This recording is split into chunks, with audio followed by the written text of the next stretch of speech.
ইসলামী ছাত্র শিবির বলা যাবে না, এখানে বলতে হবে যে মুনাফিক অথবা বিতর্কিত ছাত্র শিবির বলতে হবে। আপনি গণহত্যার যদি বিচার করা হয়, বিচার তো এখানে যারা বসছে এদের বিচার সবার আগে হওয়া উচিত। তারাই একসময় ছাত্রলীগ করেছে, তারাই হ্যারেস করেছে সাধারণ শিক্ষার্থীদের, ছাত্রদল নেতাকর্মীদের। যদি বিচারের আওতায় আনতে হয় তাহলে প্রত্যেকটার লিটমাস পেপার টেস্টের মতো এদের ব্যাকগ্রাউন্ড চেক করতে হবে। আপনি ছাত্রলীগ করে এসে আপনি এখানে আসবেন, পরবর্তীতে এখানে এসে এই রাজু ভাস্কর্যের মতো জায়গা, আমাদের মূল সড়কগুলা আপনারা মানুষের যাতায়াতে বিঘ্ন ঘটাবেন, আমাদের নিরাপত্তাগুলো হুমকির মুখে দিবেন। তো এগুলা আমাদের কোনোভাবেই এগুলো গ্রহণযোগ্য না।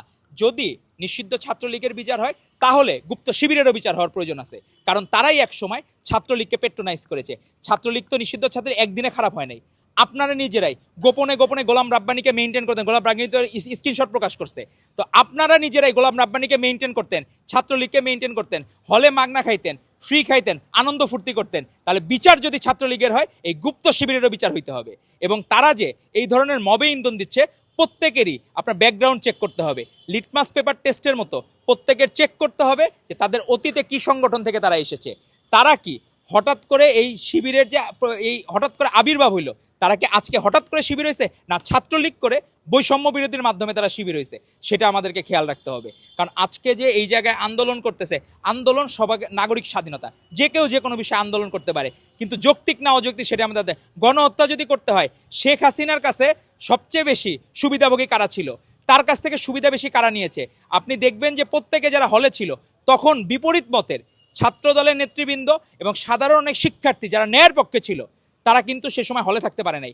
হোস্টেলে যারা ছিল প্রত্যেকেই কোনো না কোনোভাবে লীগের দ্বারা সুবিধাভোগী। এবং গণহত্যার যদি বিচার করতে হয় ইনক্লুডিং তাদের যারা শেখ হাসিনার দ্বারা সুবিধাভোগী তাদেরও বিচার করতে হবে। এবং এই বিচারের আওতায় যারা রাজু ভাস্কর যে এখানে দাঁড়িয়েছে, অনেকের ব্যাকগ্রাউন্ড চেক করলে জানা যাবে তারা অতীতে ছাত্রলীগের সাথে জড়িত ছিল।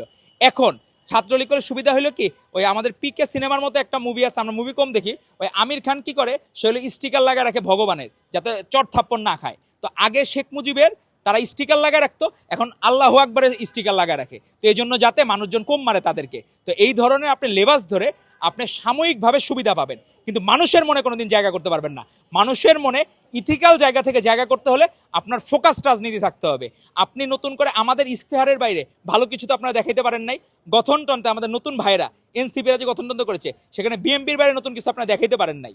তো সেই জায়গায় ভালোকে অ্যাপ্রিসিয়েট করা শিখুন। আর গণহত্যার যদি বিচার চাইতে হয় বিচার অবশ্যই চাবেন, কিন্তু বর্তমানে যারা ওই ফ্যাসিস্টের দোসর ছিল তাদের বিচারও যদি হয় তাহলে আপনারাও কিন্তু যারা এখন আন্দোলন করতেছে তারাও বিচারের কাঠগড়ায় দাঁড়াইতে হবে, আপনারাও কোনো ছাড় পাবেন না।